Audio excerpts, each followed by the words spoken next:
जहां पैसा है उसके पीछे से भी भागते हैं। और पैसे की ताकत इतनी हो गई है, श्रद्धा भी पैसे से खरीदी जाती है।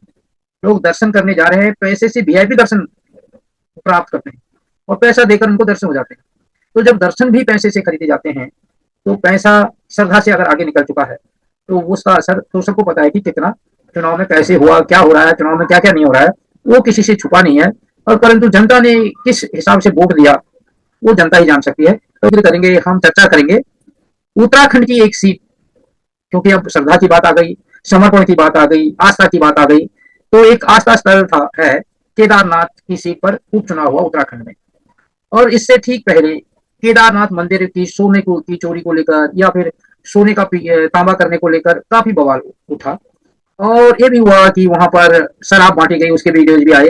और जबकि वहां पर ऐसे वीडियो आते हैं, अगर कोई वहां शराब बेचता है उससे कई किलोमीटर दूर भी, या मीट मुर्गा कहीं पर कोई बेचता हुआ नजर आता है, तो उसके भी काफी विरोध में वीडियोज आते हैं और विरोध किया जाता है कि ये धर्म नगरी है या ये देवों का निवास है। इस तरह की कई बातें आती हैं, यहाँ ऐसा नहीं होना चाहिए।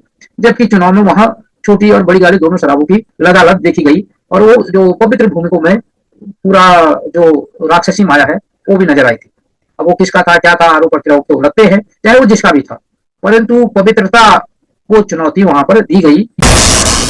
नमस्कार, मैं नंदन सिंह बिष्ट। आप देख रहे हैं इमेम दस्तावेज। अगर आप इस वीडियो को YouTube चैनल पर देख रहे हैं और चैनल पर नए हैं तो चैनल को सब्सक्राइब करें, बेल का आइकन भी दबाएं। अगर आप इसको Facebook पेज पर देख रहे हैं तो पेज को लाइक करें। अगर आप इसको Instagram पर देख रहे हैं तो हमें फॉलो करें और वीडियो को शेयर करते रहें। वीआईपी दर्शन होते हैं, पैसा देकर आप आस्था खरीद लेते हो, और जिसके पास पैसा है वो पैसा देकर सबसे बाद में जाता है, सबसे पहले दर्शन करके आ जाता है। और वो कष्ट नहीं, क्योंकि पहले बताया जाता था जिनको आस्था होती थी वो कई सालों सालों तक भगवान की तपस्या करते थे और तब उनको एक सफलता मिलती थी, वरदान मिलते थे। तो आज की डेट में तो तपस्या खरीदी जाती है। आपके पास पैसा है तो आप मिनटों में भगवान के दर्शन कर लो, आपके पास पैसा नहीं है तो आपको कई दिनों भी लग जाते हैं। तो ये तो सबके सामने है पैसे की ताकत, और वही ताकत चुनाव में भी नजर आती है। परंतु इस चुनाव को इस दृष्टि से हटकर ये उपचुनाव उत्तराखंड का खासकर विशेषकर ये था कि जो भारतीय जनता पार्टी सरकार के खिलाफ लगातार असंतोष, लगातार आंदोलन चल रहा था, चाहे भू कानून को लेकर हो, चाहे मूल निवासी मुद्दे को लेकर हो, बेरोजगारों का आंदोलन हो, कर्मचारियों का आंदोलन हो, अलग अलग संगठनों का आंदोलन हो, चाहे वो जिस कर्मचारी हों या फिर सामाजिक कार्यकर्ता हों, उनके सामाजिक मुद्दे हों, क्षेत्रीय मुद्दे हों, पानी, बिजली, सड़क, स्वास्थ्य, शिक्षा, जो भी मुद्दे हो, जल जंगल जमीन से जुड़े हुए मुद्दे हों, जितने भी आंदोलन हुए, उन आंदोलनों का जो परिणत राजनीतिक परिवर्तन, राजनीतिक चेतना कितनी आई, उस चुनाव में दिखना चाहिए था। विरोध में एक होना चाहिए था, वोट परसेंट बहुत ज्यादा जाना चाहिए था, क्योंकि हमेशा ही देखा गया है जो जिन राज्यों में मूवमेंट ज्यादा होते हैं तो वहां वोट परसेंटेज काफी ऊंचा रहता है, 90%, 95%। परंतु उत्तराखंड में ऐसा लग रहा था कि शायद जो ये आंदोलन चल रहे हैं ऐसी चेतना लाएंगे और लोग बढ़ चढ़कर चुनाव में भाग लेकर एक नया संदेश देंगे। तो हुआ कुछ नहीं, और जो नॉर्मल पिछला चुनाव हुआ था उससे भी काफी कम चुनाव वोटिंग हुई और निराशाजनक रही।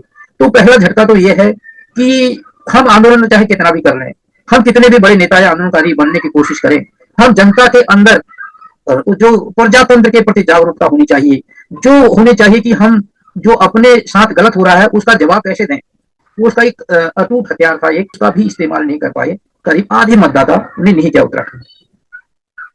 और जो राष्ट्रीय पार्टी के कट्टर लोग थे उनको तो आना ही था, तो राष्ट्रीय पार्टी के कट्टर लोग भी कितने निकले, 40-41%। बाकी जो 40-41 टोटल मतदाता क्या, वैसे हम कह सकते हैं कि 80% करीब, तो जो मत पड़ा उसका 80% कट्टर मतदाता राष्ट्रीय दलों के साथ था। और बाकी जो 15-20% था वो या तो उन आंदोलनकारियों के जिनको उनके प्रभाव में था, क्षेत्रीय दल के प्रभाव में था, या फिर जो उनके लोकल कैंडिडेट थे उसकी वजह से उधर चले गया। अब ये सबसे बड़ी चुनौती उनके लिए है कि ये सबसे ज्यादा जो निराशाजनक है कांग्रेस, क्योंकि बीजेपी के लिए तो बहुत बड़ा अचीवमेंट है, क्योंकि उसके खिलाफ इतने ज्यादा मूवमेंट हुए, इतने ज्यादा आंदोलन हुए, इतने आरोप लगे, उसने जो अनियमितताओं की कोई भी सीमा नहीं छोड़ी, सारी कर दी। कहीं भी ना उसके पास जो कहते हैं कि एक वो होना चाहिए, संवेदनशीलता होनी चाहिए, वो उसकी सारी सीमाएं लांग दी। तुम कितने भी आंदोलन करो उसका कोई रिजल्ट नहीं, तुम्हारे बात सरकार सुनती नहीं है। तो उसके बावजूद भी वो अच्छे तरीके से अपनी सीट बीजेपी ने जीत ली वहां से। और कांग्रेस जो दूसरे नंबर पर रही, उसने अधिकांश मूवमेंटों में प्रत्यक्ष या अप्रत्यक्ष रूप से भागीदारी की, वहां के मुद्दे उठाए, केदारनाथ का मामला चाहे वो दिल्ली में उठा हो, चाहे वो पहाड़ों में सोना और तांबे को लेकर हुआ विवाद हो, उसको लेकर भी उन्होंने वो मुद्दे उठाए कि वो घाटी की जो समस्या है उसको लेकर भी मुद्दे उठाए, परंतु उनके वो मुद्दे बेकार चले गए। उनके उन्होंने जिन लोगों के साथ मिलकर ये आंदोलन लड़े थे उन्होंने उनके वोट काट दिए। यानी अगर जनता में बीजेपी के प्रति अगर असंतोष भी जन्म लिया, जिसने जितने भी असंतोष ने, तो उन लोगों ने बीजेपी को मदद की जो विपक्ष विपक्ष बीजेपी के विपक्ष में और खड़े हुए कांग्रेस के अलावा। तो कहीं ना कहीं बीजेपी वो करने में सफल हुई कि अपने वोटर को तो कटोगे या हार जाएंगे, ये कहे कराने में सफल रही, और विपक्ष को बांटने में, विपक्ष के वोटों को बांटने में कामयाब रही, और जिससे उसने अपनी आसानी से सीट निकाल दी।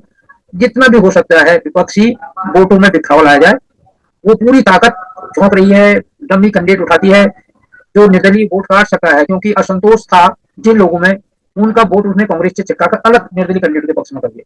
तो वहां का क्षेत्रीय संगठन है जो वहां के क्षेत्रीय मुद्दों पर लड़ती है, जिसका एक सिद्धांत है, जिसका एक दृष्टिकोण है, जिसने उत्तराखंड राज्य बनाया, उत्तराखंड क्रांति दल, तो वो भी चुनाव लड़ा।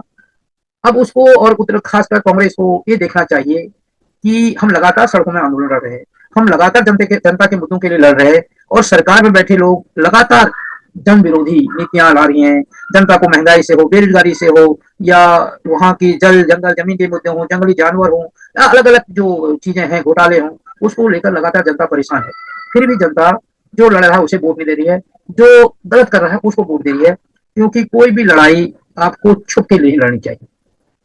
अगर कांग्रेस कोई भी आंदोलन कर रही है तो उसे अपने झंडे डंडे के और नेताओं को सामने रखकर करना चाहिए, ताकि जनता को लगे ये लड़ रहा है, और जनता को अपने साथ जोड़ना चाहिए डायरेक्टली।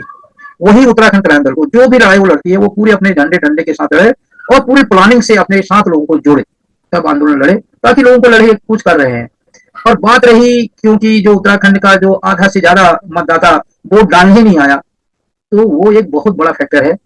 अगर उत्तराखंड क्रांति दल उन मतदाताओं को चुनाव में लाने में कामयाब होता है, वोट डलवाने में कामयाब होता है, तो उसके लिए बहुत ज्यादा संभावना अभी उत्तराखंड में है, क्योंकि वो मतदाता है जिसने उत्तराखंड आंदोलन में भी भाग लिया, उत्तराखंड की क्रांतियों में भाग लिया। अब वो हताश हो गया है, और उसने उत्तराखंड क्रांति दल तो अब इनसे लड़ नहीं सकता ये मान लिया है, और इनके साथ वो चल नहीं सकता, क्योंकि वो इनके सिद्धांतों से उसको सिद्धांत मैच नहीं करते, इसलिए वो घर बैठ गया है।